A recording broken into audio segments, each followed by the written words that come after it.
Hi everyone, thanks for listening to another episode of Dogman Encounters Radio. I'm Vic Cundiff and I'll be your host for the show. If you've had a Dogman encounter of your own and would like to speak with me whether in private or on the show, please go to dogmanencounters.com and submit a report. I'd love to hear from you. If you'd like to help support the show by becoming a premium member, please go to dogmanencounters.com/podcast to sign up. Memberships are only $2.99 a month. By becoming a premium member, you'll be able to download episodes onto your mobile device and listen to them commercial-free wherever you go. Also, if you'd like to check out the new Dogman Encounters t-shirt store, please go to dogmanencounters.com/store and take a look around. Buying a t-shirt or sweatshirt there is another great way to help support the show. As always, thanks for listening. For tonight's show, I'd like to welcome back Beth from episode 185. Beth, welcome back to the show. Thanks, Vic. It's good to be back. Well, it's great having you back. Thanks again so much for your time. Thank you. Oh, you're welcome. Ever since you contacted me about the encounter you had last year during the eclipse, you've had trouble talking about it. Did sharing that experience with the audience last week help you deal with that experience or make it more difficult? Oh, it definitely helped me to deal with it better because it's like when you're getting stuff off your chest, the more you get it off your chest with other people, the better off you're feeling. Like, okay, kind of thing, So it was just really relieving to me, and it's like going to a therapy session. It really is. You're awesome that way. You feel like a therapist, and I feel like I'm in group counseling too with everybody listening, and that's actually a good thing, Well, thanks for the good words, but the listeners deserve most of the credit. They deserve a lot of credit for how they support eyewitnesses like you who come on the show. Oh, they sure do. And Vic, I just want to give a shout out to every one of you who was listening to the last show and for all your prayers and just thank you for listening and sympathizing and empathizing with me. It really means a lot to me, and I'm trying not to cry about it because I love people and I'm a people person, and you guys, I love you. I just love you. I really do. You're the best listeners to a radio show, and I'm just dumbfounded in appreciation. I really am. I just want you to know that. Well, that's awfully nice of you to say. As you'll remember, before we did episode 185, I told you how amazing the listeners were and that they'd wrap their arms around you and support you. I can't say enough good things about them. Yeah, absolutely, and I really appreciate the support because I need all support I can get being a recovering dogmanaholic. No, I understand. I completely understand. For someone listening who hasn't had an encounter of their own, it might be hard for them to understand how you could enjoy listening to eyewitnesses talk about their own encounters. How would you explain that to them? You know what it is, Vic? I'm really into, I guess, the human condition when it comes to something different. It's what led me to listen to the Bigfoot Encounters radio with you too, having had experiences myself.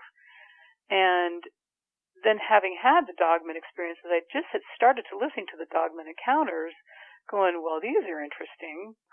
I just have a natural curiosity, and I sympathize and empathize with other people too. It's like I feel like I'm there with them, and I like that.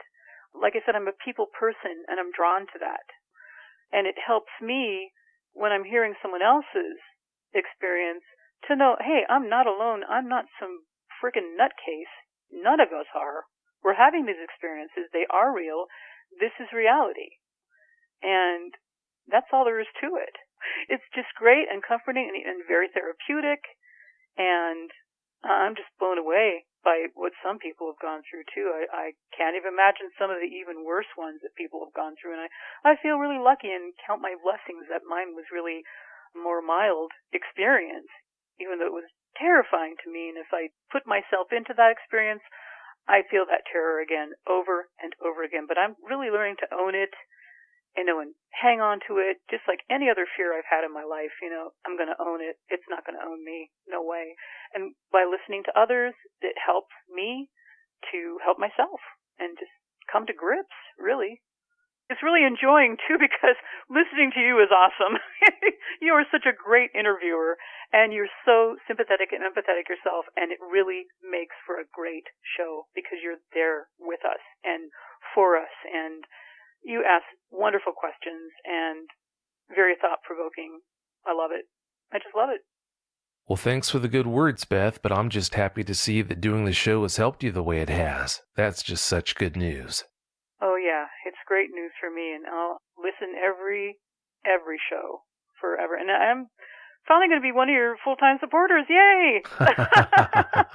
Finally have a job that's going to keep me in the swim for a while so I can finally do that. And we're already talking about getting some T-shirts and hoodies and stuff, and we just want to have as much support to you as possible from my family, because I cannot thank you enough for what you've done for me and my kids and my family, really, because they think you're an awesome guy. I've got them fooled then. Uh-oh. There goes that laugh. But anyway. That's funny. Oh, yeah. I appreciate the sentiments, but believe me when I tell you, I don't do this to try and get compensation from the eyewitnesses or any such thing. Yeah, thanks for the sentiments, but there's no reason to worry about buying T-shirts to try and thank me or anything like that. All the thanks that I need, I get just from seeing you doing better with that experience. That's all the thanks that I need. Well, you're awesome that way, Vic, and I'm just looking forward to wearing them out in public and having people go, what's that all about? Because I'll be happy to explain. Well, you got to check it out. Because the more people that listen, the more will actually go, whoa. And maybe they'll actually tap in and trigger their experiences, good or bad. And the more people that talk about it, the more they can get it off their chest, and start healing. I hope so. Well, thanks for doing that. I appreciate it. You say you fight an internal battle trying to wrap your head around the fact that dogmen are out there. Please expand on that for us. Well, I'm a deeply religious person. I was raised as a Catholic, but I just haven't been to church for a while, so I really consider myself more of a Christian than anything, and I'm very strong that way. I believe there is true evil in the world as well as good, and I believe that these beings may or may not be connected with evil. I know quite a few people believe they are. I don't know. The intelligence itself is interesting just by itself. But I'm also a person of science, which explains the wonder when I first saw that one during the eclipse. Whoa, wow, what's this? I had listened to your show, but it didn't connect the dots with me. I just saw this thing. And you're just in your own head wondering what this is. You've never seen anything like it. And it's like, whoa. And it challenged my belief system, seriously. But again, I have struggles between religion, science, boom, boom, boom. It's amazing to me because, and I mean, I have prayed a lot since that incident. I was praying during the incident too. I mean, the prayers were all over the place. And the prayers from the listeners I totally appreciate because I pray every day of my life. This is who I am. Deeply religious. But also a lady of science. And I totally admire the works of Dr. Melba Ketchum and people like that who are trying to find out the DNA of these creatures and also the Sasquatch. I mean, it's just all encompassing and amazing, and it's kind of a cluster for me to deal with sometimes, too. So that's what I mean. It's like, I'll alternate besides, okay, are they religious beings? Are they just biological beings? Are there wormholes going on? There's so many potential explanations, and yet maybe Occam's razor is the one, the easiest explanation is the explanation, whatever that may be. It is really hard to wrap your head around this whole dogman phenomenon, but as you realize they're real, they're definitely out there, unfortunately. And may I say that I have never not believed any one of your people coming on the show before me, because that's real. They were talking about their real experiences, and I had no doubt they had those experiences, and I thought to myself a couple of times, how can they wrap their heads around this stuff? And then I have my own experience. I thought I was going to probably be hauled off to the loony bin at one point. But you got to remember, if you can't control your life, someone else is gonna. That's not going to happen with me because I have kids, I have family, I have obligations. It's not going to happen. So I just wrap my mind around it as much as I can, keep moving forward. And that's it. It's as simple as that. It's more complex, we know it, but that's how I'm approaching it and how I'm coping. Because coping with that experience is the number one thing. How am I going to cope with this? This is what I'm going to do. And it's pushing through that barrier every day. Every day I'm aware that there are beings like this on this planet. But I'm not going to let it get to me because I got stuff to do. And like I told you, we're going to move to the coast next year after my daughter graduates. But like you said, they're everywhere. So there's the redwoods are going to be, and guess who's going to be there? Somebody. It's going to be nice living closer to the beach, but then again, there's also tsunamis to think about. I mean, no matter where you go, there you are. There's things to happen that could happen, whatever. But it's how you cope. As much as I love Pennsylvania, I want to be closer to my family, and I want to live by the beach.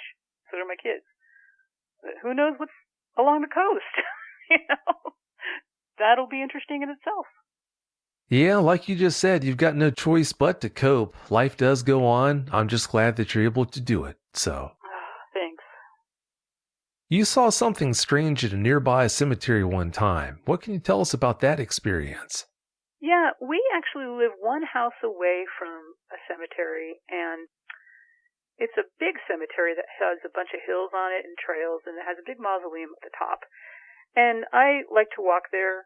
Well, I used to like to walk there. I have to say I haven't walked there for a while because December of 2016, I was taking a walk, and there are some pretty unexplainable branch formations up by the mausoleum that I couldn't explain, but I've seen pictures like that. I heard growling. At the time, it was dusk. I had snapping branches, and I'm thinking to myself, okay, I think it's time to go home. It was just like, oh my God. I got into my house after taking the walk, and I'm sitting there in the den, quiet, and I have a really quiet den with a piano in it that has acoustic tile, so it's really, really interesting sound. I have heard scratching on my house before, outside of my house, and so have my kids, actually. They only recently told me they heard scratching on the outside of the house, but they don't pay any attention to it because if you're just going to ignore it, it's going to go away, and it usually does. And it has done that with me, too. I've heard scratching on the outside of the house where a tree wasn't. I've heard scratching where a tree was. But this evening, I didn't hear anything where the tree was. It was on the other side of the house. So I decided to go outside the next morning. Actually, it was more like midday because I think I slept until noon. And I had taken pictures of what I saw on the outside of my house and tried to take pictures with my new camera, but for some reason, it didn't even save one single piece of evidence, which pissed me off to no end. But I'm pretty sure that something knew I was up by the cemetery observing these interesting branch formations. And hearing the growling that I did, I didn't want to be up there anymore, so I skedaddled down the hill as fast as my legs could carry me back what I call the Black Crypt, because there's Black Crypt in the cemetery that just scares the heck out of me. And I really don't scare that easily, Vic, but I was pretty frightened, and nobody was with me. I'm like, I go in, I'm out of breath. My kids are like, Mom, what's wrong? I'm like, there's something up there. I don't know what it is, but remember, I had seen something black running through that cemetery before, just running around the tombstone. So I've heard that they sometimes frequent cemeteries, and I didn't know that at the time, but I've heard more stories about them doing that. So I think maybe, just maybe, that's what was happening. After having the experiences that you've had, it's a wonder you even go outside. You know, Vic, I don't go outside that much anymore. Well, I can understand why. And the thing of it is, I love walking outside. I love nature. My kids do too. But in light of what I've experienced, what has been happening, what other people talk about on the show, I'm not too keen to be by myself out there anymore. I haven't walked in that cemetery since then. I used to take my kids and their friends up there with lanterns and go, ooh, the spooky ghosts and all this. And oh, no, not going to happen anymore. No, not after that. And I love camping too. Oh my gosh. But I haven't camped in a while. And I don't know when or if I'm going to be able to do it again. After reading and hearing, and you know how it is, Vic, there's so much going on all the time. And I'm inclined to think that motels close by the woods are a lot safer. So I'm going to, relish the ice machine instead of being afraid all night of something running around the tents and whatnot. So I don't know. It's not just you. I feel guilty in a way. If I had a nickel for every time I received a message from someone talking about how, after listening to the show, they can't go camping anymore. It's a person who lives in a cabin way out in the middle of nowhere, and they used to sleep with their doors open and their windows wide open, but they can't do that anymore. I kind of feel guilty about that, but at the same time, I'd rather make sure that they knew what was out there than to hide that from them. Yeah. You're right about that, too, because talking about things in the middle of the woods, like houses and stuff like that, before I thought about moving to the beach, which I always wanted to, I had looked at some houses in Northern California. I think you and I talked about this, and I mean, there's houses that are up there that are just way less expensive than anything in the Bay Area or whatever, and they're way out in the middle of the woods and nobody's buying these houses. I'm thinking, okay, there's nothing that seems wrong with these houses. They're like $115,000 and not like $1 million, and what's up with that? But after I had my encounter, I kind of got it, I don't think I'd want to live in the middle of the woods like that. I just don't think I would. Certainly not with just me and my kids. Yeah, it'd be really tempting to buy them and jump on them if they were that good of a deal, but yeah, unfortunately, I wouldn't be surprised if they were so cheap for the reason you just hinted at. Yeah, I tend to think that maybe that's why they're not selling. And then all of these cabin in the woods movies don't help it, But you never know who's going to show up at your door if you live in the middle of the woods. You spoke with some hunters one day who said something that took you by surprise. What'd they say to you? Yeah, that was back toward the end of last year. Well, no, it was around hunting season last year. It was hunting season, and they'd all shown up at the Sheets. The Sheets is a gas station, fast food place, real popular in Pennsylvania. I was getting some coffee and some breakfast for my kids and me, and I saw them sitting around and said, "How's hunting, guys?" And they're like, "It's all right." There's about maybe 6 or 7 of them, maybe 8. And, no, not much right now, but there's plenty of deer out there, and we just got to catch them at the right time, and all this kind of stuff. And I said, "Yeah, the woods are pretty interesting, aren't they?" And this one guy looked at me, and he goes, "You wouldn't believe it if I told you." And I said, "Oh, yeah, I might, actually." And he said, "There's things in the woods that people wouldn't believe." I'm like, "I believe you."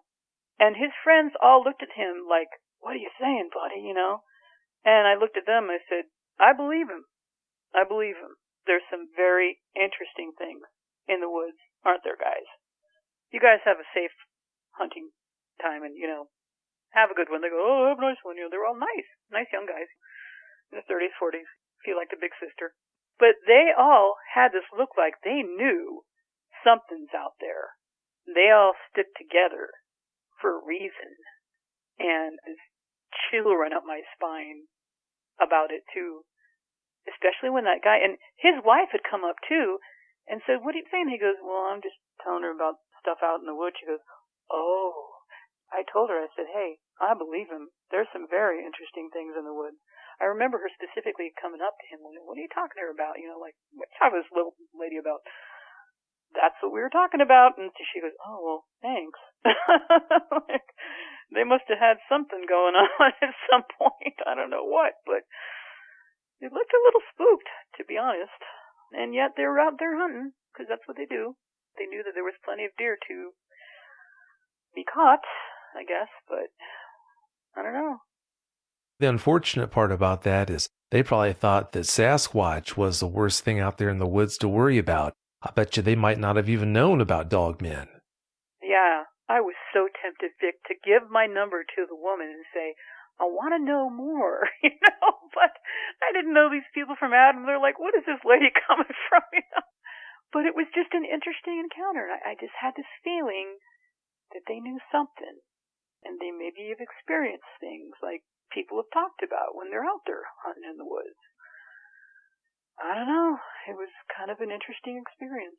It was. And I pick up on things, I should say. I really, really can pick up on people's, I guess, energy and emotions. I'm really in tune to that for the most part. And it's no heebie-jeebie psychic mumbo-jumbo kind of stuff. Nothing like that. It's just that I'm really a sensitive person, and I can pick up on feelings and emotions very easily. A lot of people can if they tune into it. And that's what I was tuning into, was there's something to it. I don't know what, but it was interesting, that's for sure. And the look on their eyes were just like, whoa. A little haunted looking, that haunted look of somebody that's seen something that maybe shouldn't have been there or something, who knows. Yeah, sounds like they did run into something. What that was, I guess we can only guess about. That's true. You were on the phone with your mom when you had that encounter during the eclipse last year. As it turned out, your mom might have had an encounter of her own. Please tell us about that. Yeah, she was calming me down because I was absolutely freaking out, shaking and crying, and she's like, you have got to get your grips there, girl. You got to get a grip on this. And I'm like, Mom, you wouldn't understand if I told you just exactly how I'm feeling. She goes, actually, I might. By the way, I have something to tell you. I'm like, what? She goes, let's calm you down now. I'm going to tell you this. And what happened was she was with my uncle and aunt over in Half Moon Bay, California. They were celebrating my grandfather's birthday. My grandfather passed away the year before last. And this actually happened last year in August, before the eclipse thing that happened to me, of course. And what happened was they were driving back around midnight, 1 o'clock in the morning from celebrating my grandfather's life and his birthday and stuff with my other aunt and uncle and my other, it's 2 aunts and 1 uncle and lots of cousins live over there. Well, they go down a freeway called 280, which leads from San Francisco area all the way down to San Jose, which is where they all live. And like I said, it was around 1 o'clock at night. They're driving down 280. They're going through this area that runs parallel to a place called Crystal Springs Reservoir, I think. It's a 3-lane highway, going 65. I think my Uncle John likes to go 65 because he takes really good care of his cars, just like my grandpa did. And all of a sudden, my mom's talking to my aunt, and they're looking back and forth at each other. My aunt looks forward. My mom's looking forward. From the right side of the road, up, like on a ledge or a rock or something, something starts jumping up in front of the car to the other side of the road, and it just leaped. And what they saw was this black, furry thing. I mean, she actually said it was more gray than black. It looked like a giant dog jumping over the road. I'm like, what? And of course, I'm freaking out about my experience. And she's like, yeah, so I might actually understand what you're going through, because and she's conveying this to me, and she's scared, talking to me about it. She goes, I have never seen anything like that in my life.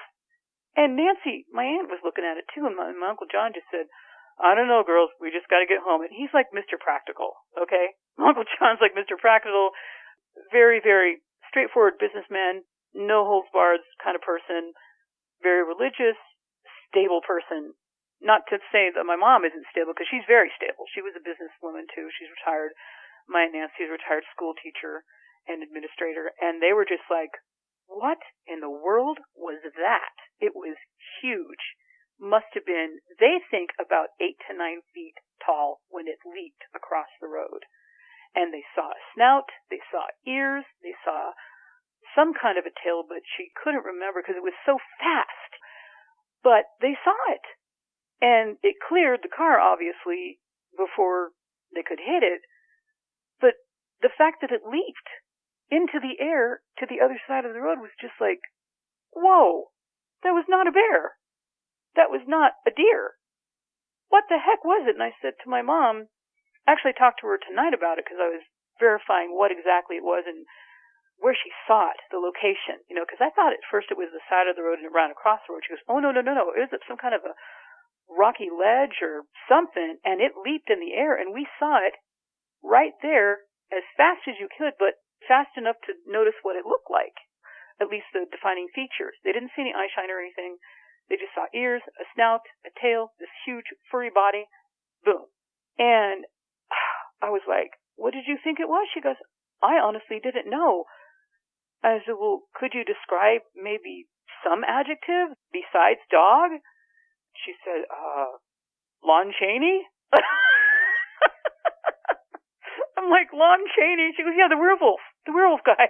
I'm like, it looked like a werewolf. She's like, yeah, that's about the closest thing I could say, but werewolves don't exist. I'm like, Mom. Well, maybe werewolves don't exist, but dogmen do. And I just saw one myself. And you're just saying you saw one. So guess what? They kind of do. They kind of do. Not werewolves like we know in the movies, but who knows? I mean, maybe that's what the werewolves in the movies really are. We're dogmen that people are writing about in their scripts and stuff. Who knows where the inspiration comes for these things? All along, what if it's been all along dogmen, not werewolves, and maybe there's just been legends about werewolves, but who knows? But when she was telling me this, I was blown away, and it certainly calmed me down very quickly to know, oh my gosh, my mother has encountered one of these too in California. And you and I were talking about, there was a little boy with his dad, Vic, I believe, that had, a little boy had seen one in Menlo Park, which wasn't too far from where they were driving. So maybe there's the habitat there too, or maybe they were just, whatever it was just passing through or whatever, but it was enough to scare the heck out of my mom and my aunt. And she says, I believe you 100%, because after I saw that, I thought I had seen everything. Until I saw that. And she says, I'm going to call Auntie Nancy tonight and see what she specifically saw, too, because my mom described to me specifically what she saw. She saw the ears, the snout, the fur, some kind of a tail, and it was huge. Just frickin' huge. When it leaped from whatever, this ledge or rock or whatever, maybe it was a tree, I don't know, but it leaped up in the air over to the other side of the road to somewhere, and they were just like, whoa. And none of them drink, Vic. Not a one of them. They're all teetotalers. They party, but they don't drink. Don't do drugs. Very, very, just straight-laced people. I guess not to say that I'm not straight-laced, because I am straight-laced myself, actually. I don't drink myself, except I did on, New Year's Eve I did drink, but it was non-alcoholic wine, so it doesn't count, right? But, yeah, that blew me away. And she told me the story again tonight, because I said, I'm going to talk to Vic on his show, and I wanted to know some more details about your experience, and that was her experience right there. Very brief, but enough to shake her foundation, and to shake my aunt's foundations too, because they have never seen anything like that, ever, in their lives. And now they're like, whoa.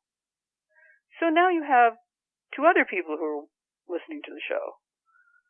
So every time I relate, I'm just like, I can't believe when I talk to people about this experience, the other experiences come out, if it's there. And that must have been pretty darn scary to see something leap across the road that was that big. Oh, I'm sure it was. It sure sounds to me like encounters with dogmen run in your family. I'm telling you, Vic, between the Bigfoot and the dogmen, oh, and you know what? I discovered today, my mother was telling me, that we have Native American blood that we never even knew about. I kind of suspected we did, but I never knew that I had it. I don't know if that has anything to do with it, because I've had all kinds of interesting dreams all my life about eagles and what they call tall men and stuff. And I don't know if that has anything to do with it. I don't know if my mom's Rh negative factor has anything to do with it, because people have run that by too, that having that Rh negative or negative blood has something to do with it. I don't know. Maybe it does run in families. Well, I start to wonder that from time to time. It does seem that way, at least in some cases, but maybe that's just a coincidence. I don't know. I don't know either, but it sure scared the heck out of her and my aunt. Do you know that I asked my uncle about it at Christmas? And he's like, what? It's like either he totally forgot about the episode or put it out of his mind. And I told my mom that. She goes, yeah, that sounds like my brother. I'm like, what do you mean, Mom? She said, if he did see it or he didn't, either way, it's not something he would dwell on, because he dwells on everyday life. And that's what he dwells on. He doesn't dwell on anything weird that he experiences. He's just not one of those people. He's probably more skeptic than anything. And he might have not seen it, but he was driving the car. How could he have not seen something leap across the road? So I don't think he wants to deal with it. Well, you know how it is. Everyone's got a different way of dealing with an experience like that, so maybe that's just his way of dealing with it. The coping, yeah. Yeah, it just might be a compensation device. I didn't press him for it either, because I had the feeling that maybe I shouldn't. Yeah, that was probably a good idea not to press him. Did your mom ever say if she thought about her encounter when she was on the phone with you right after you had yours that day? Yes. When I was describing what I had seen, it hit her like a ton of bricks. And she told me this after she told me her story to calm me down and let me know, hey, I actually can understand what you're going through to a certain extent. It wasn't looking at us through the window. It wasn't stopped in the middle of the road. It leaped across the road. But an experience is an experience. A weird experience is a weird experience. And she's like, I wonder if there's something to this. So I totally believe you 100%. And yeah, there's something weird. And maybe even connected to those two, even though one's in California, one's happening in Pennsylvania. Maybe there's something to these dogmen. So she listens to your show, and she can't believe what some people go through. She's like, wow, I just had this little fraction flea of this thing flying past me in the car, but what some people have gone through, oh my gosh. And she totally feels badly for me, and she checks up on me every once in a while because she just worries because we're out here so close to the woods, and it's just a mom worrying about her daughter and kids and grandkids. But it has affected her, and it affected her at the time. It hit her like a ton of bricks, like, oh my gosh. It reminded her of her experience. Yeah, I figured it would have had to. One of your exes told you about a dogman encounter he had while hunting one time. What did he tell you about his experience? Yes, he is from Wyoming. Big, tall guy, and was tall at the time, too, because he was about 18, 19 years old, I think. He was hunting in 1985. He was sitting in the woods, waiting to hunt, and he saw this dark brown, blackish thing not too far from where he was. He was like, what the heck? He's sitting there. At the time, I'm pretty sure he wasn't stoned at the time because he usually is a 420 friendly kind of guy, but he wasn't. He was completely not stoned or baked that time. He was facing it, and he got up from where he was sitting, backed away from it. It was growling, and he said, and I quote, it looked like a large werewolf. And he was just like, not believing what he was seeing, but it was very real. So he just kept backing away toward the camp that he was camping at with his dad and grandpa. It didn't make any moves toward him. It showed aggression only with the growling. He didn't say anything about seeing teeth. He packed up and left for home with his dad and grandpa, and he told them about his experience, and they had had a similar experience. And not to fear it, they didn't think it was a bad thing. They felt that it was protective of its territory. They weren't really sure what it was, but they said he was right to back away from it and not act like, you're the prey kind of thing. So he never went back or hunted in the area again. His dad still did for a while, but now he just sticks to fishing to this day. And he gave up hunting on that particular day. He gave it up. He says, you know what? I do not want to encounter something like that again. And he is a person of very strong constitution, very tough guy. But it freaked him out. It absolutely freaked him out. Oh, I'm sure it did. It doesn't matter how big or how tough you are. You have an encounter with the dog man, in a lot of cases, it's really going to shake you up. Yeah, and by the way, I lived with him for a while in Gillette, Wyoming, and there was two things that happened when we were out there. I just remembered he had 5 dogs, Norwegian elkhounds at the time, who were very vocal creatures and very loving, but they were very vocal when something happened. Like whenever a train came by, they would all howl, just in unison. It was the most hilarious thing.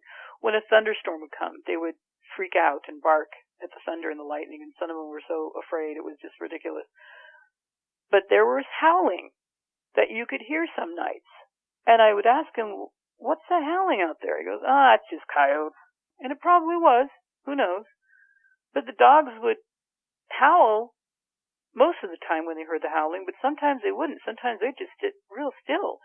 And you'd still hear the howling, and they wouldn't be doing anything. And we thought that was weird. He thought that was weird, too. But nothing else really came of that. It was just a kind of an interesting observance, when I was out there with him. But sometimes the dogs just shut the heck up and just stayed really still and didn't go outside. Like they were listening for something. Very interesting. Hopefully those dogs were getting quiet for another reason. Hopefully it wasn't a dogman that was near, but I guess we'll never know. When he shared that experience with you years later, did he still seem to be having trouble dealing with that experience? Yeah, he did actually, Vic, and he was shook up about it. And when he was telling me about it, he was smoking one cigarette after the other, for one thing. And he said, you know what, I feel like getting baked right now because I really don't want to think about it. He was still very shook up. And he struggles to cope with it, I think, to this day, if he thinks about it. Because it bothers him. It really bothers him. It's like, what was that? What exactly did I see? I had turned him on to Dogman Encounters later on, and he started listening to it, and he called me up one night. He says, you know, I just heard Dogman Encounters, and I'm feeling better about my experience. Like, maybe I'm not so crazy to have seen something like that, and maybe my dad and grandpa weren't so crazy. Maybe they were just advising me on something that lives out there in the woods, and on the plains, too, for that matter. I'm glad the show helped him. Another one of your exes told you about 3 encounters he had. Please tell us what he told you about those experiences. Well, let's see. The one about the truck encounter. Okay. He was in the Oklahoma-Tulsa area. He's a pilot car driver, back driver called a Schnabel steersman. They steer the trucks that carry the blades and the 3-piece units for the wind turbines out there. They were parked for the night. They do a lot of 35-mile-an-hour driving during the day and stuff. It pays really good money. Anyway, he was parked over in a woodsy area over by this truck stop because he didn't want to be around the people at the truck stop. He just wanted to sleep in his truck, and he had a dog with him, one of his dogs, Mira, who's now passed, but she was a good girl.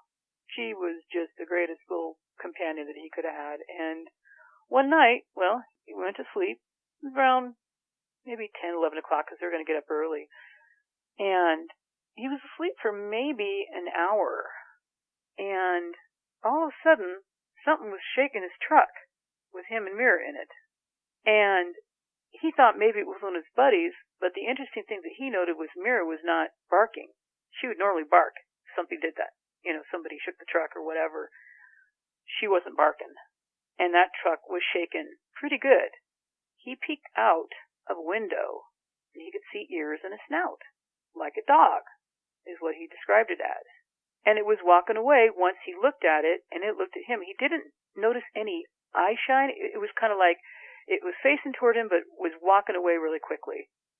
Really quickly. So he got out of the truck to see if he could see where it went, you know, and just decided, you know what, I'm just going to get back in the truck and go back. He skedaddled out of there to the truck stop and went, you know what, I'm not going to worry about this one. Mira was still quiet. Her ears were back, you know, like dogs do when they're afraid. And she was whimpering, and she wasn't saying a thing. He's like, you okay, Mira? You okay? And she was darting around like something. He did notice, too, that it was really, really quiet when he first got out of the truck and started thinking about finding out what this was. And he decided to go back in the truck because it was just a little too quiet. So, like I said, he went back to the trucker stop, and she still didn't make a sound, and she was shivering and whimpering like crazy.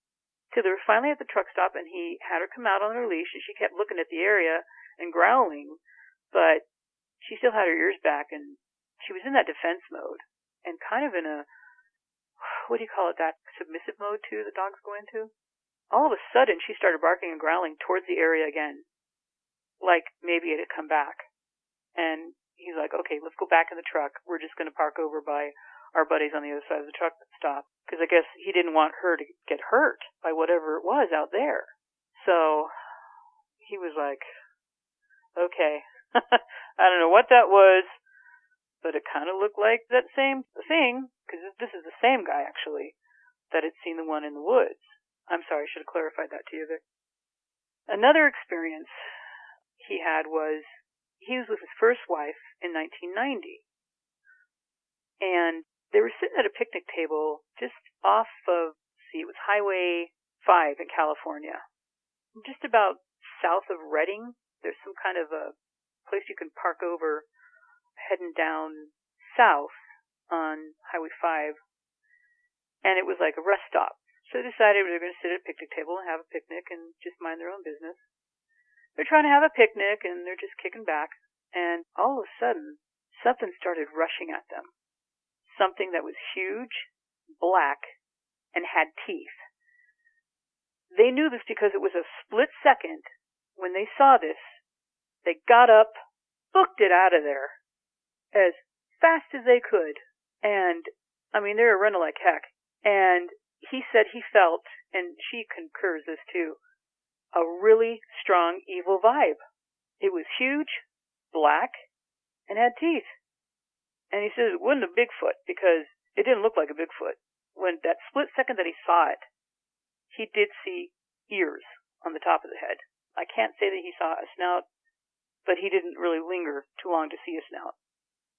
But it was frightening. And when they got to the truck, they could feel it get behind the truck and shake that truck even more. And I think he might have said it picked it up, like didn't want them to go, and that the weird tires are off the ground. But he floored it, and eventually whatever it was let go of the truck, and they booked back onto the highway, and they were just like terrified. They just drove all the way to Oregon. And non-stop, I think. Might have stopped for gas once, but they were absolutely terrified. Yeah, this is on the southern side of the freeway, but they decided to go north for some reason. I don't know why. I guess they wanted to go back to Oregon and not go south. I don't know. But I do know when he was telling me this story, Vic, it was so creepy because he was shaking, absolutely shaking with fear. Like the most evil thing in the world had chased them out of the spot. And he said it reminded him of that experience in the woods, but worse. Really, really bad worse. Like evil worse. Because he didn't feel evil from that thing in the woods. He just felt like it was being territorial. And aggression with the growling and stuff, but territorial versus evil, it's a big difference, you know? So, to this day, he doesn't like talking about that at all. Yeah, that would be one of those experiences you'd want to forget about if you could, but unfortunately you can't. Did he ever tell you how close it got to him and his wife? It was right behind them to the point where they felt maybe breathing on them. Maybe. Just maybe, but it was big. It was big, and they were frightened for their lives. You know, they were absolutely frightened for their lives. They thought they were going to be attacked any second. They felt it was that close. And I mean, they were just run. And they're pretty good sized people too. But they ran for their lives to that truck. And the truck was parking away from the picnic area. It wasn't parked in towards, the picnic area was parked away. He always backs up when he parks anywhere. He's just one of those people who like to back up and park and just go out easy, not go in reverse and all that crap, I guess. But he just went booking out of there. But not before that thing held the back of the truck. That was pretty scary. And I think you've had other guests who have talked about having something hold the back of their truck to where they couldn't go right away or something. I think so. But I can't remember what episode. Oh yeah. Episode 34 with Michael Lawrence is one. But yeah, that's happened on more occasions than we've talked about on the show. And he said it felt like it was messing with them. Just messing with them. And it made him mad when he thought about it later on, but he was so scared at the time because he thought it was going to attack them. They felt like they were absolutely going to be attacked any second. And when it picked up the truck in the back, they thought, uh-oh, we're really in trouble. And when they were talking about it later on down the road, they were both shaking. And they had to pull over to, I think, one gas station before they got into Oregon. But they were so shaken up, Vic. And when I talked to her about it, she said the same thing. I felt like I could probably die that day because something was going to attack us. It had bad intent, or at least it felt like that. Well, when you see something like that, especially running towards you like that way, yeah, it's only natural to feel that way. It scares me when I think about it because I remember how frightened they both are when they talk about it. I get all worked up myself, too, because I just can't even imagine that compared to my own little scary encounter. I mean, it was scary to me, but I might have had a heart attack on the spot, I'm telling you. I understand. Yeah, that's not easy to deal with, especially in the heat of the moment. Mm-hmm. They left everything that they had. They even had a radio and food and drink and stuff like that on the picnic table. They just got the heck out of, no time to pick things up. It was that fast. Come rushing through these bushes. They got up, boom, started running. It was running after them. Like, that fast, lickety split. I mean, terrible. Yeah, that is pretty bad. It's a shame anyone has to deal with an experience like that. There's an encounter you heard an eyewitness talk about on the show that made a big impression on you. Which eyewitness was that? Well, Lisa was one of them. Lisa really impressed me because Lisa has continued encounters in Texas. And of course I enjoy anything that Josh Turner talks about. He's so funny. There's a couple of different encounters that have really impressed me, actually. But Lisa's really impressed me because I'm just thinking, how can you live day to day with that, knowing they're there? Well, now I kind of know, but I don't always feel like there's maybe something out there. She deals with it every day. Every single day. There's something around her house. And I just can't fathom that. I think I'd maybe be a basket case. I don't know. Yeah, when you have the kind of activity that she's had to deal with, it's not easy to move on, but she's got a strong constitution, so if anyone can deal with it and handle it, she can. She sure can, and she's one heck of a lady, too. Haven't talked to her. She's just an awesome person, a strong mom, and, we compared some growls that her son and my daughter both experienced. The growling sounds sometimes a little mechanical? Is that the word for it? Almost mechanical. Or, I don't know, electronic. Maybe electronic was the word my daughter used. It was just this low electronic sounding growl. And she'll never forget it. Absolutely. Oh, I'm sure she won't. You just mentioned Josh Turner. For the listeners who didn't know it, I released a special bonus episode with Josh 2 days ago on Valentine's Day. If you haven't heard that show, highly recommend you listen to it. After your daughter listened to last Friday's show, she shared some disturbing news with you. What'd she tell you? Well, she admitted that she's heard some scratching on the outside of the window that she hangs out with her computer at night, especially on the weekends, and she's been hearing it for some time now. And she looks out to see if she can see something, but nothing's there, and it's not on the inside of the house. It's like it's scratching on the outside part of the window where the frame is, because we have these little frames. We don't have any shutters on the windows, which I'm going to get eventually, but on the frame, they're metal frames, and she can clearly hear something fairly heavy scratching on this frame. And she hears it a couple times a week. And I'm like, well, why didn't you tell me? She's like, well, I didn't want you to worry about it because you seem really upset and disturbed by it, especially from your encounter. I'm like, well, does it scare you? She goes, a little. I'm like, a little? Well, Mom, they are the apex predator. What am I going to do? I want to look out and see if I can see someone because maybe it's just as curious about us or whatever. I'm like, oh my gosh, what a brave soul she is. I said, I don't think you really want to see one. She's like, well, I kind of do and I kind of don't. I'm like, well, once you see it, you can't unsee it. So please remember that. Now, she's 16 going on 17. And my son had come in on the conversation. He goes, what are you guys talking about? And she goes, the scratching? He goes, oh, yeah. And I said, what, you too? He goes, well, yeah, sometimes I hear scratching on the outside of my window. I'm like, wait a second, you're on the second story. And he's like, well, it is what it is. I'm like, Arthur, where do you hear the scratching? Is it on the inside like a mouse? He goes, no, I've heard mice before. This is on the outside of the window. And Brina and I were talking about it, and we thought it was kind of interesting that one would scratch on the window on her side of the house and the other one would scratch on my window. And they would sometimes meet and say, did you hear some scratching? And the other would say, yeah. Okay. And then the biggest thing was, don't tell Mom.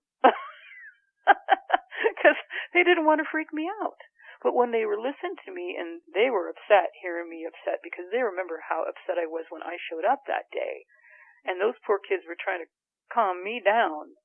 My teenagers, he's 18 going on 19, she's 16 going on 17, but they are the best kids because they were just so comforting then, and they were both admitting, look, we didn't want you to know this.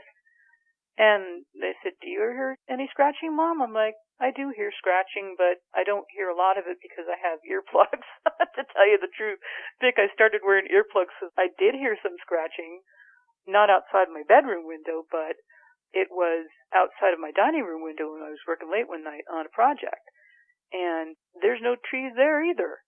So I thought, okay, well, forget this. I'm not even going to think about what might be out there. And that one time when I saw claws on my other window, I thought, it's probably the same thing. I'm going to get some earplugs. Forget about it. I just don't want to deal.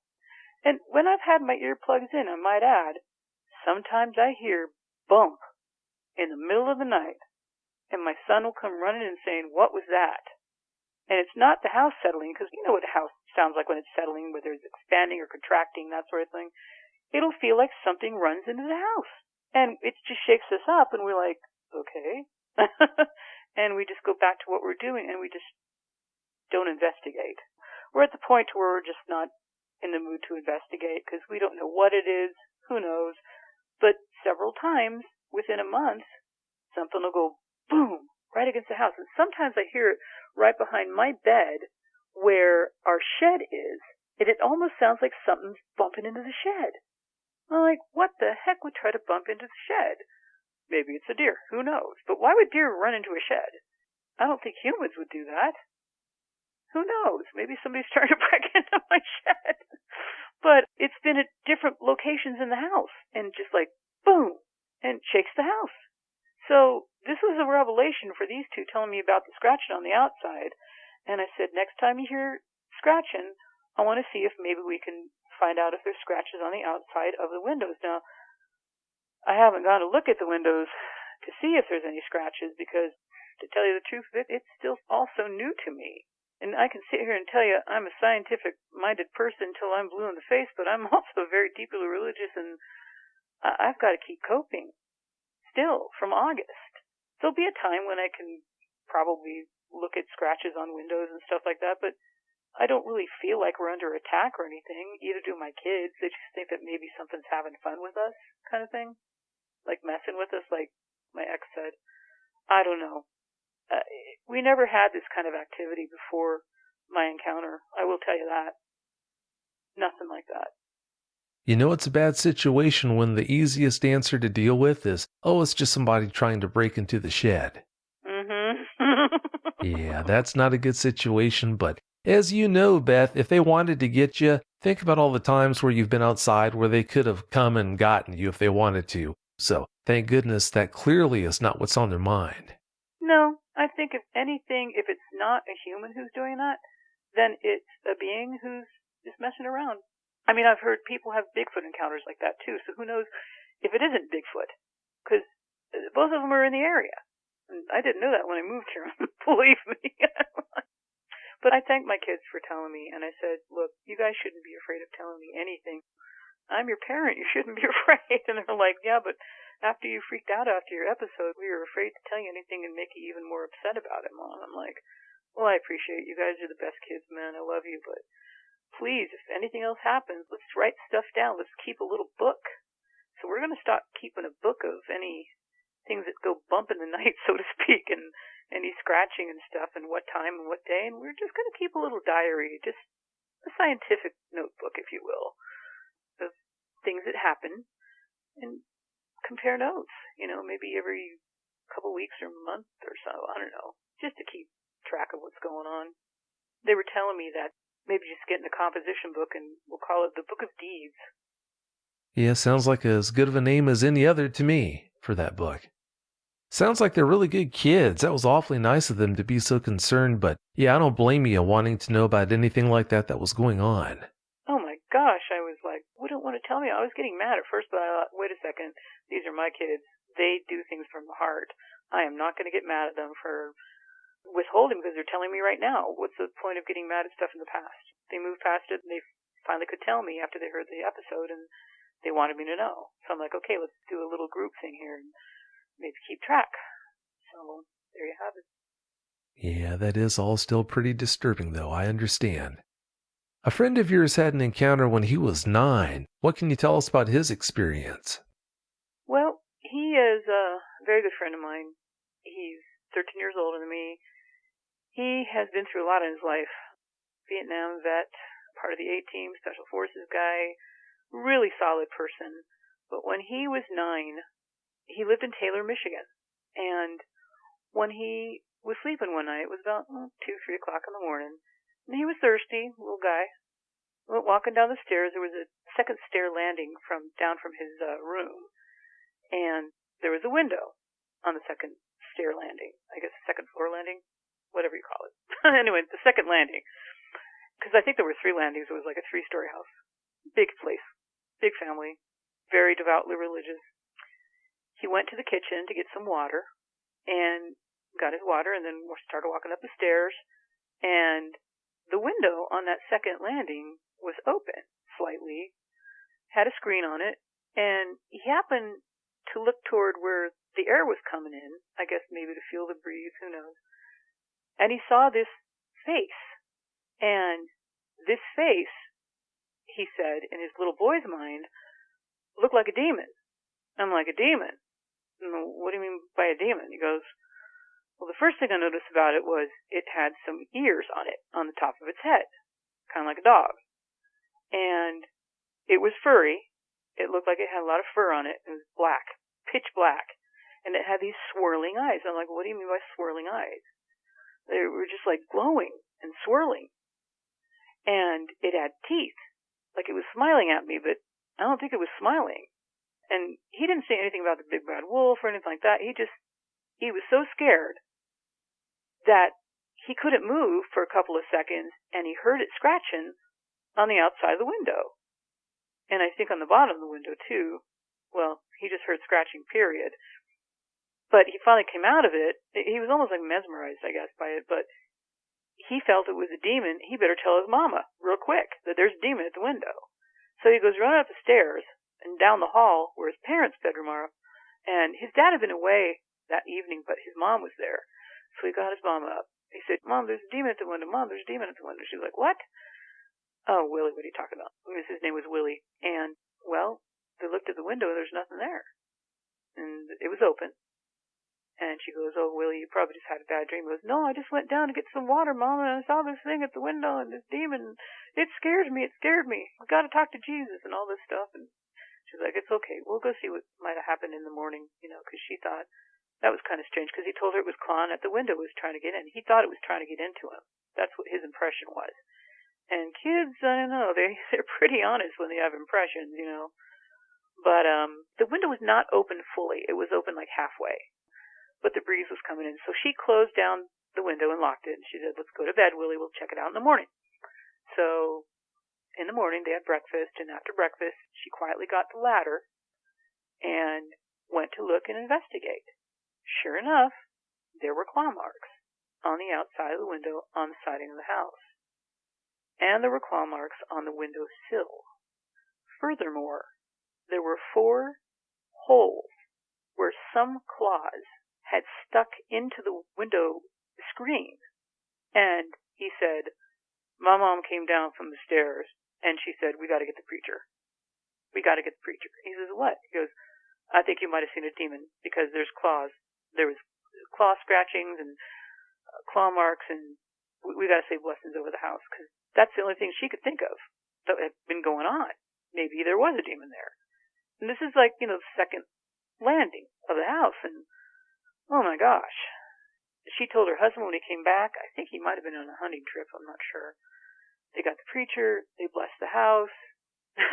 He said his brother's all locked and loaded, and his dad did too, preparing for the apocalypse or something. I thought that was so cute. He said they were just ready to get whatever it showed up that window, because it scared his mama, and it scared him quite a bit. And everybody was ready with their guns for this thing to come back around, like, okay, we'll be ready for it. But it never did show up. It never showed up again. as far as I know, there weren't any footprints or anything, or paw prints or whatever.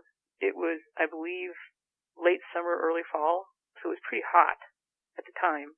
And again, Taylor, Michigan. Now, I had told him about your show before, and he had listened to it with his present wife, and when he was listening to a couple of episodes, he thought, you know what? Maybe that demon I saw wasn't a demon. Maybe it was one of those things, those dogmen. Because it looked like a dog. Or a wolf, or something. But what could it be? And that's what prompted him to tell me. He called me specifically to tell me what he thought it might have been. Because he remembered it very, very graphically. And he remembered how fearful his mom was finding those claw marks on the outside of the window and on the windowsill. And more importantly, those 4 distinct, maybe 5, who knows, probably 4 claw marks or claw holes in the screen that were just enough where something pushed into the screen and there were holes where I think he said 4 claws had been. Like a marking almost. Like, I can get you kind of thing. That's what his impression was later on. He really thought it was going to get him. And he's surprised he didn't pee in his pants that night, because normally he would if he was something that scared, but I guess he had already gone to the bathroom and that's why he was thirsty. And to this day, he is pretty frightened when he tells me about it, because he goes, that was the one time in my life, other than Vietnam, that I was mortally terrified of something. And that particular incident, he remembered that when he was in Vietnam at some of those tougher times that he had, because he, in Special Forces, my God, could only imagine what they went through. And he just sometimes remembered that little incident. Hey, if you could deal with that, you can deal with this kind of thing. I mean, wow. Blew me away when he told me that. Just blew me away. Oh, I'm sure it did. Can you imagine being 9 years old and having an experience like that? That's horrible. Yeah, I'm sitting here frightened thinking about it for him, because that poor kid, to think that that thing was going to get him, I know what that feels like. I know. And, oh, I'm sorry, Vic. I'm not usually a crybaby, but I just feel for others so strongly. And that poor kid, and I love him to death. He's like he probably is my best male friend, honestly. And for him to go through that poor kid. And his mama, I know who his mama was, and great lady, very religious people, thought it was something pure evil that was trying to get to him. And he's a survivor. He's one of those people that, he was born with a heart defect and survived it when he was small, when he was just a baby. And because of that, it stunted his growth. So his brothers were these big, strong, strapping guys, and he was like this small guy who had survived a hole in his heart. And then he had to deal with this thing. And, oh, God, it just tears me up thinking about it. Oh, I know. It's not easy. It's really hard to think about. But the claw marks, Vic, the claw marks. I can relate. And, I mean, when I was talking to him about that, I was thinking about the claw marks I saw and thinking, God, help me if something has ever tried to get into my house. What the heck would I do? And I can sit here and joke till I'm blue in the face that, hey, I got a little flamethrower, and by the way, I bought some Aquanet to make it worse. But, we can laugh and joke about it. But when it comes down to brass tacks, I mean, what is going to stop one of these things from doing whatever it wants to do? Just like bad people are in the world, Vic, there's bad people that hurt good people. There's going to be bad creatures that hurt other creatures, and maybe even good people too. Who knows the mindset of these beings? Who knows? This is why I just sometimes become a little unglued when I think about it, because when I thought about that screen and those holes he talked about with the claws, God help me if I ever saw anything like that in my windows. I think I'd probably just, like the people in the Amityville Horror, just leave. I think I would actually just say, screw it, I'm leaving. I'm never coming back, because I'd never want to be that intimidated and that fearful. I'm kind of that fearful a little bit right now, thinking about it, but when I come out of it and I get out of my head, I'm okay. And like your listeners say, be strong, Beth. And I take that very seriously. I have to be strong. I've got to be strong. Because it doesn't serve anybody if I'm not. My poor kids, who are so strong themselves. Oh my gosh, I'm so blessed to have them. I don't know what I'd do if I didn't have them. I really don't know. The only thing you have to do is be the best Beth you can be. Be as strong as you can be and just be true to yourself. All the other cards, they'll fall in line. Now, having said that, sometime down the road, you just might have another encounter, and if you do the best you can to deal with it. Of course, as soon as you can, pick up the phone and let me know so I can try to help you out. But until you can do that, just do the best you can to deal with it. Yeah, you're right. I have a feeling this isn't over.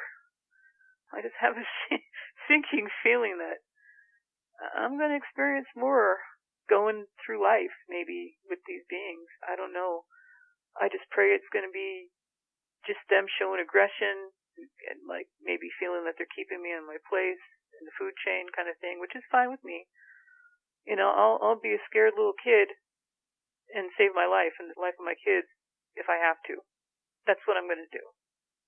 Flamethrowers aside, I would rather be alive and afraid than dead and trying to do something stupid.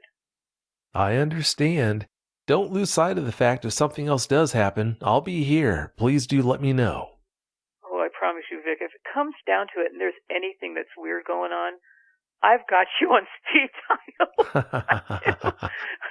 You are number one on speed dial because I don't even have my mother on speed dial. But I have you on speed dial just in case because this is serious business. These are real beings, and all feelings aside, and I will overcome whatever I'm overwhelmed with right now because I feel pretty overwhelmed, but that's just me. I promise you, if there's something going on, you're going to be dialed. I keep my phone with me all the time, just in case. I think I told you that I hit a deer last week, and it was a baby deer. I never hit a deer like that before, and it really upset me because it was just this beautiful little baby creature, But what scared me more about that situation was between the last town and ours. It's kind of like in the middle of nowhere, and you don't even have cell reception. I couldn't even call the police. And I was freaking out because I thought, oh my God, I hit it. My car's probably broken and whatever. Well, my car was fine, except for my bumper and grill was cracked, kind of hanging a little loose from the top. Everything else was fine. The tires are fine. The brakes are fine. Everything. But I wanted to get the heck out of there just in case there was something. Thinking back to people having encounters where deers are pulled away from the side of the road and stuff, from unseen beings. I wanted my kids and I to get out of there because it was dark as pitch at the time, and the fear of my encounter started hitting me at the same time because I know they're around. And obviously I didn't have any experiences then, but believe you me, Vic, if I had, I would have called you the moment I got home because I didn't have cell reception at the time, but I was scared. I was absolutely scared. Now I do not want to drive in the dark. I'm just not going to gamble with it. I can understand. Well, it's about time for us to get out of here, Beth. Before we do you have any closing comments you'd like to share? Just that I want to thank your listeners again for all the support and their prayers. It really means a lot to me. I want y'all to know I would reach out to you personally if I could and say hello to some of you from your comments and stuff, but I have a really high-profile job that I can't risk, and it's not me being rude because I'm not a rude person. I would love to chat with some of you guys because you just have amazing minds, and you're so kind, and you're so wonderful, and thank you so much for being there for me because it really means a lot. And just stay safe out there. Stay safe, and it could happen to you.